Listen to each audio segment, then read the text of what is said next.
Usama bin Laden was born in Riyadh, Saudi Arabia, in 1957. The city at that time was a blend of traditional and modern influences, reflecting the rapid changes Saudi Arabia was undergoing. His father, Mohammed bin Awad bin Laden, was a wealthy construction magnate with close ties to the Saudi royal family. Mohammed's construction company, the Saudi bin Laden Group, played a significant role in the development of the kingdom's infrastructure, including the expansion of the holy sites in Mecca and Medina. Usama was one of 52 children, but he inherited his father's ambition and drive. Growing up in such a large family, he learned the importance of standing out and making his mark. He enjoyed a privileged upbringing, attending elite schools in Jeddah. These institutions were known for their rigorous academic standards and for grooming the future leaders of Saudi society. Despite his wealth, bin Laden was exposed to a strict interpretation of Islam from a young age. His education was not just secular but also deeply rooted in religious teachings, which emphasized the importance of piety and adherence to Islamic principles. Bin Laden's early life was marked by both privilege and piety. His family, while affluent, maintained a lifestyle that was deeply connected to their religious beliefs and practices. He was a quiet and introspective child, often seen deep in thought. His reserved nature set him apart from his more boisterous siblings. He excelled in his studies, displaying a particular aptitude for religious subjects. His teachers noted his keen interest in Islamic history and jurisprudence. His teachers described him as intelligent and devout. They often remarked on his ability to grasp complex religious concepts with ease. However, there were few signs of the radicalism that would later define his life. At this stage, he was seen as a promising young man with a bright future ahead. By the time he reached adolescence, bin Laden was deeply religious. His commitment to his faith was unwavering, and he began to seek out more knowledge about Islam and its teachings. He was particularly drawn to the teachings of the Muslim Brotherhood, a pan-Islamic political organization. The Brotherhood's ideology, which combined religious fervor with political activism, appealed to his growing sense of purpose. The Brotherhood's emphasis on social justice and political activism resonated with him. He saw their efforts as a way to address the injustices he perceived in the Muslim world. Bin Laden's worldview was also shaped by the political turmoil that engulfed the Middle East in the 1960s and 70s. The region was a hotbed of political change, with movements and uprisings challenging the status quo. He was deeply affected by the Arab-Israeli War of 1973 and the Iranian Revolution of 1979. These events were pivotal in shaping his belief that the Muslim world was under siege. These events solidified his belief that the Muslim world was under attack by the West. He began to see himself as a defender of Islam, a role that would later drive his actions on the global stage. Bin Laden's transformation from a devout but a political youth to a radicalized militant was gradual. Born into a wealthy and influential family, bin Laden's early life was marked by privilege and opportunity. However, his path took a significant turn as he grew older. It was during his time at King Abdulaziz University in Jeddah that his views hardened. The university environment exposed him to a variety of ideologies and political thoughts. He studied economics and public administration, but he spent much of his time immersed in religious texts. These texts were not just academic pursuits, they became the foundation of his evolving worldview. He became increasingly critical of the Saudi government, which he viewed as corrupt and too closely aligned with the West. This disillusionment with his own government was a pivotal moment in his radicalization. At the university, bin Laden fell under the influence of several radical Islamic scholars. These scholars were not just teachers, they were mentors who shaped his thinking and beliefs. These mentors encouraged his growing anti-Western sentiments and his belief in the need for violent jihad. They provided a framework for his anger and frustration, channeling it into a militant ideology. They preached a militant interpretation of Islam that called for the overthrow of apostate regimes in the Muslim world and the establishment of a global Islamic caliphate. This vision of a unified Islamic state became a central tenet of bin Laden's beliefs. Bin Laden's radicalization was further fueled by the Soviet invasion of Afghanistan in 1979.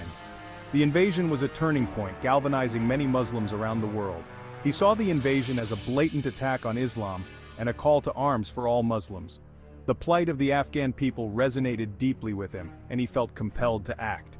He was deeply moved by the plight of the Afghan people and felt a religious obligation to support their resistance. This sense of duty was not just about providing aid, it was about joining the fight. In 1982, bin Laden traveled to Peshawar, Pakistan, which had become a hub for Afghan refugees and foreign fighters. Here, he established connections with various militant groups and began to play a more active role in the conflict. Bin Laden's involvement in the Afghan conflict marked the beginning of his transformation into a militant leader. He provided financial support, recruited fighters, and even participated in combat operations. His leadership and commitment to the cause earned him respect and recognition among the Mujahideen. Over time, bin Laden's influence grew, and his vision of a global jihad began to take shape. He saw the Afghan struggle as just the beginning, a stepping stone towards a larger goal of establishing an Islamic caliphate. His radical ideology and charismatic leadership would eventually lead to the formation of al-Qaeda, a network that would carry out some of the most devastating terrorist attacks in history. The Soviet-Afghan War proved to be a turning point in bin Laden's life. He initially played a supporting role, using his family's wealth and connections to funnel money and supplies to the Afghan Mujahideen. However, he soon became directly involved in the fighting. He participated in several battles against Soviet forces and gained a reputation for his courage and commitment. It was during this period that bin Laden met Abdullah Azzam, a Palestinian cleric considered the father of global jihad. Azzam's ideology had a profound influence on bin Laden. Azzam believed that Muslims had a religious duty to wage jihad against non-Muslim invaders anywhere in the world. He saw the Afghan jihad as a blueprint for a global Islamic revolution. In 1988, bin Laden and Azzam founded al-Qaeda, a network dedicated to supporting jihadist movements worldwide. Al-Qaeda initially served as a logistical and training organization for veterans of the Afghan War.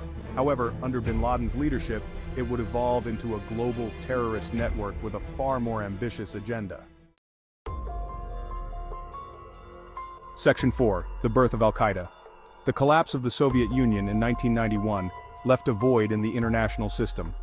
This monumental event marked the end of the Cold War, a period characterized by intense rivalry between the United States and the Soviet Union. With the Soviet Union's dissolution, many regions experienced significant political and social upheaval, creating a power vacuum that various groups sought to fill. Bin Laden saw this as an opportunity to advance his own agenda. He had already been involved in the Afghan resistance against the Soviet invasion during the 1980s, gaining experience in building a network of like-minded militants. The end of the Soviet Union's influence in the region emboldened him to pursue broader ambitions. He believed that the United States had replaced the Soviet Union as the primary enemy of Islam. Bin Laden viewed American foreign policy, particularly its support for Israel and its military presence in the Middle East, as direct threats to the Muslim world. He was particularly incensed by the U.S. military presence in Saudi Arabia, which he considered a desecration of holy Islamic lands. The presence of foreign troops in the birthplace of Islam was, to him, an intolerable affront that demanded a response. Bin Laden's ideology was rooted in a deeply anti-Western and anti-modern interpretation of Islam.